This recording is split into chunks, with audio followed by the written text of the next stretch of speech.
house all the stuff. So just a little bit of weight on it costs a lot of crazy today. Very true. Hard to find a really nice one. Yep. And so again, if you've got these old NES games that you're around, it might be a good time to go find them. Not necessarily sell them, but get them out of the attic and get them into shake the spiders out. Yeah, and then Jeremy might maintain its. Jeremy might stack them in particular. A lot of you might actually have the game, you might be missing the parts. And so those parts are actually pretty easy to get. It is the box that's the hardest thing to have. Yeah. But the parts, you can go to places like 4J's. Online, they have hundreds of brand new parts. Yeah. So, and again, some of the other games that are coming up, like Urban Champion, Balloon Fight, Blue Land, these are games that are rising in value as people start to get into, I'm going to collect black box games. The next thing you know, things like soccer that I think isn't on there, but I can't find it personally. Like I've been checking to see if I can get a complete copy of Soccer for the NES. Cannot find one. And so basically, even things that there was no demand for them, they're starting to come up because, as Frank said, collectors are starting to try to collect complete sets of whatever it is. So yeah. So anyway, let's keep going here. Matthew M. Can Matthew M. please come up?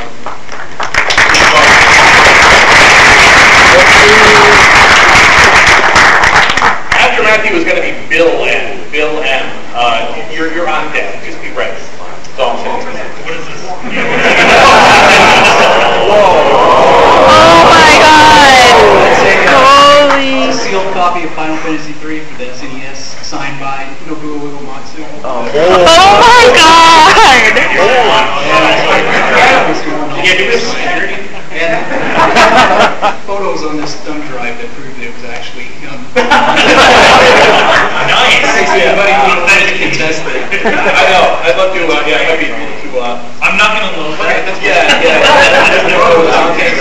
But you know what? And the important thing is, what you just mentioned is, it's so important that you have, provenance. Essentially, you can prove that somebody didn't just scribble on your sealed copy of Final Fantasy III, right?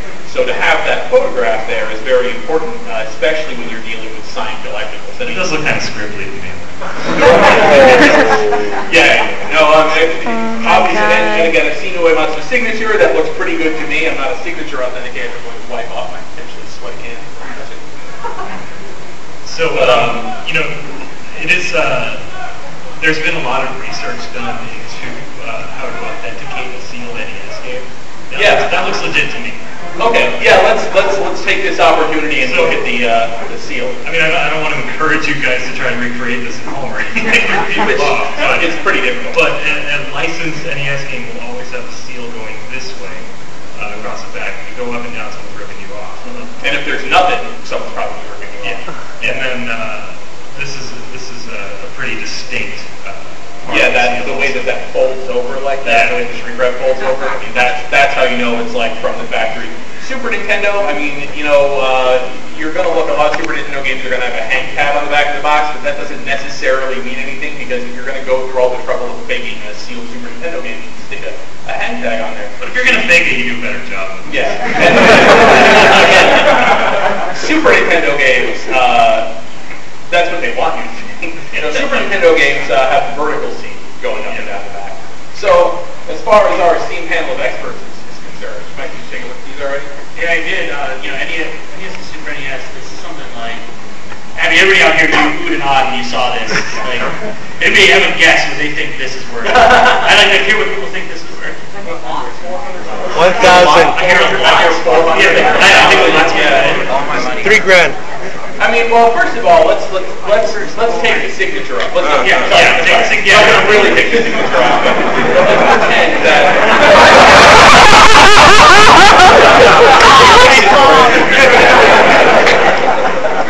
Let's pretend that the signature was not on this. Yeah, I mean, so Final Fantasy, there were actually a lot of sealed copies of this.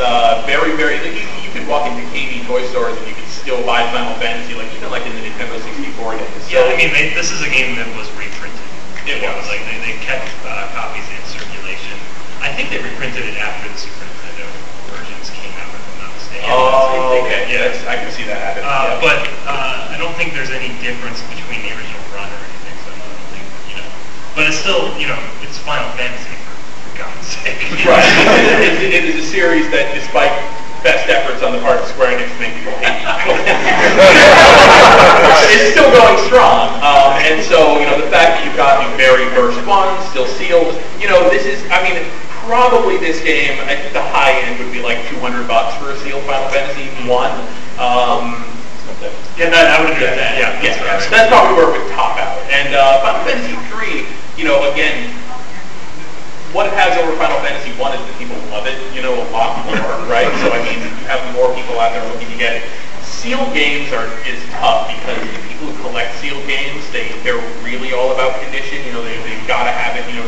They're collecting sealed games. They want something that's like just totally factory new. Yep. So there's a company that grades sealed games based on their sealed condition. Oh yeah, yeah. Just like how you see comic books that are graded. There's a company that does this one does have a tiny little tear here.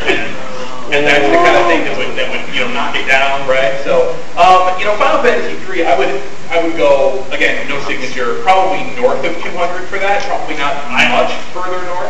Really, I think I'd go 3. Yeah? Yeah. Okay. Probably between 2 and 3. Yeah, I was going to say 3 as well. It's going to be going up.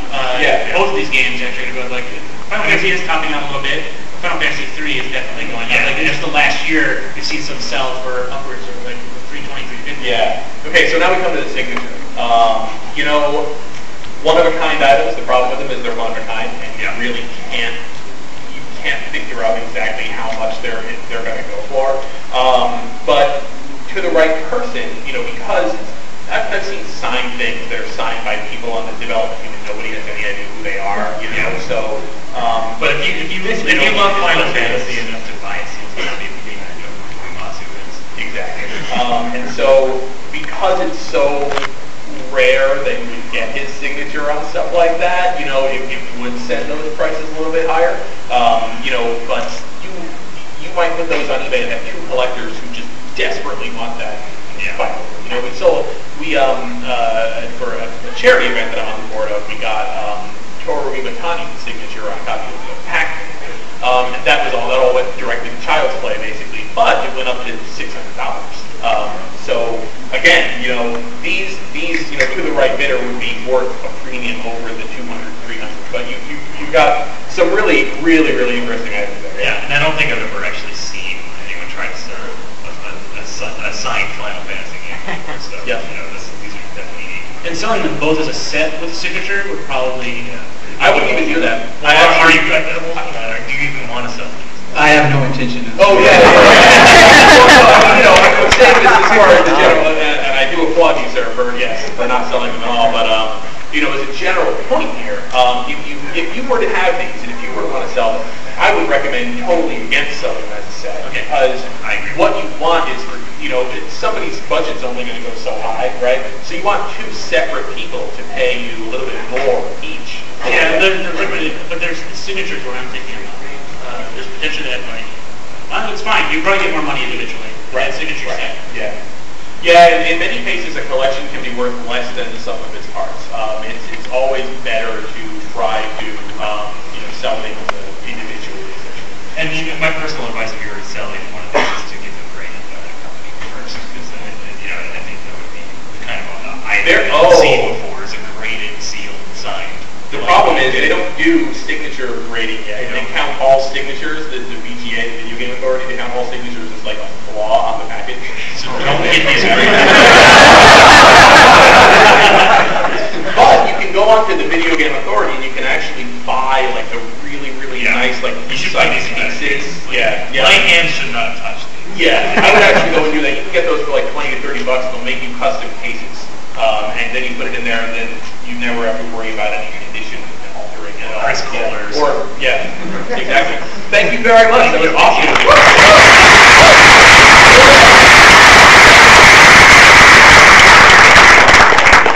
Bill M. Bill M.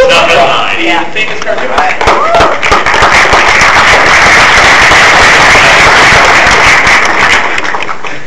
Step right up. There you go. How you guys doing? Hello. Oh, actually, I wanted to ask a question about that last. Well, thanks for having me follow. Well, sit down. You have a microphone.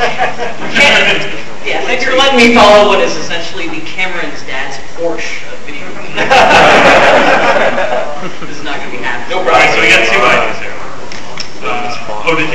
No, it's the multi-screen. You gonna say something? Oh, no. Okay. All right. First item. I don't know if any of you came to our Boston panel. Anyone else travel like we do? We had a couple Game & Watches. You guys might remember. Yes. This is our first boxed one on our show. Yeah. This is a boxed Game & Watch Donkey Kong. Now, show of hands, does anyone know what a Game & Watch is? Yeah. Maybe some of these people. Okay. He's fine. This is the first thing Nintendo of America did for consumers in America before they launched the NES. They had this line of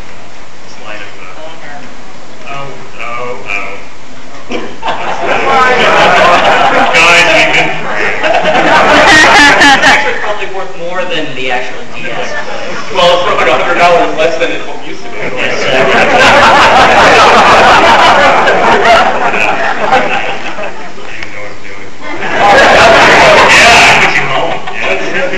So there, comedy act. See, the reason, the joke there, you didn't get his joke, is that the Game & Watches, some of them were dual screen, decades before the DS. I mean, nerds like us, when we first saw the DS, were like, haha, it's like a Game & Watch. You know you did that, yeah. Well, I realize it's better on this one than the 3DS too. I was going to ask if it works, but it's actually playing right now. I don't know if you guys I'll put it in battery just because. Good for you. But I'm going to pass this off to our panel. Okay. If you want to look at the box real quick, and I'll put it back up. Yeah, there's Xerox instructions. And then, really? Okay. Yeah. All right, yeah, you can start. There's another item we've got here. This is, why don't you tell us about this? This is a sealed original copy, I believe, of the original Famicom. Well, it's not a big first game. Well, I know I have 12 of them down here.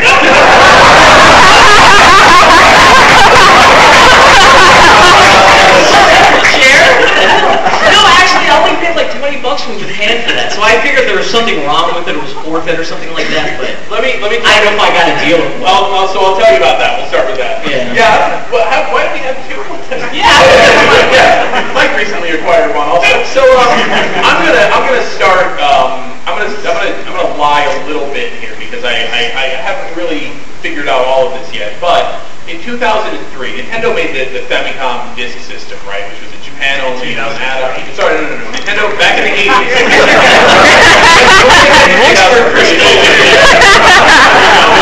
Nintendo made the Famicom disk system, which was a floppy disk drive. Oh, you got the paper. That's Oh, where, yeah. But that's the Xerox. chintzy photocopy instructions. Basically, they basically did a floppy disk drive for the Famicom, and this is where a lot of games like Legend of Zelda, Kid Icarus, Metroid, Super Mario Brothers 2, the original, kind of all originated. And so, in 2003, like 15 or so years after they originally released the thing, they finally actually discontinued it, and they told the Japanese, like, well, sorry, if you bring your disk drive into Nintendo, we won't be able to fix it anymore. Which means that they, for a long time, they were actually, if you brought your busted disk drive to Nintendo's headquarters, they would actually fix it. Oh, the big problem was that the rubber band was that thing that ran the system was. They fail on exactly. It's really irritating. Around that time, this is where I'm lying a little bit because I don't really know about the causal connection between these two things. I was living in Japan, and what ended up happening was suddenly a whole bunch of Famicom disk system games started appearing in all of the retro game stores for not very much money, for about $10 each. Brand new copies of Legend of Zelda, Super Mario Brothers, Metroid, Kid Icarus. You know, most of the major first-party games start showing up in the store. And this does happen, you know, sometimes in the collector's world. You know, you'll have a game that's extremely rare, sought after, and all of a sudden someone will just find a pallet of them in a warehouse, and all of a sudden they're not as rare anymore. Yeah, and so what happened is a lot of these in the early 2000s just sort of started appearing in stores. And so if anybody was speculating and holding on to these games for a long time, you know, they would probably have seen the value decrease because you're right. You paid about $20. Yeah, it's probably worth between $20 and $40 maybe on the absolute high. Yeah, I wasn't quite sure it was a Chinese. There are a lot of them out there. You know, this is definitely legit. The way you can tell that it's still brand new is this seal right here. They're not shrink wrapped, but they have stickers on them. And the question I had about the previous thing, does it matter? I'll take this off topic. Does it matter if something is signed, if it's signed on the plastic shrink wrap, like his item?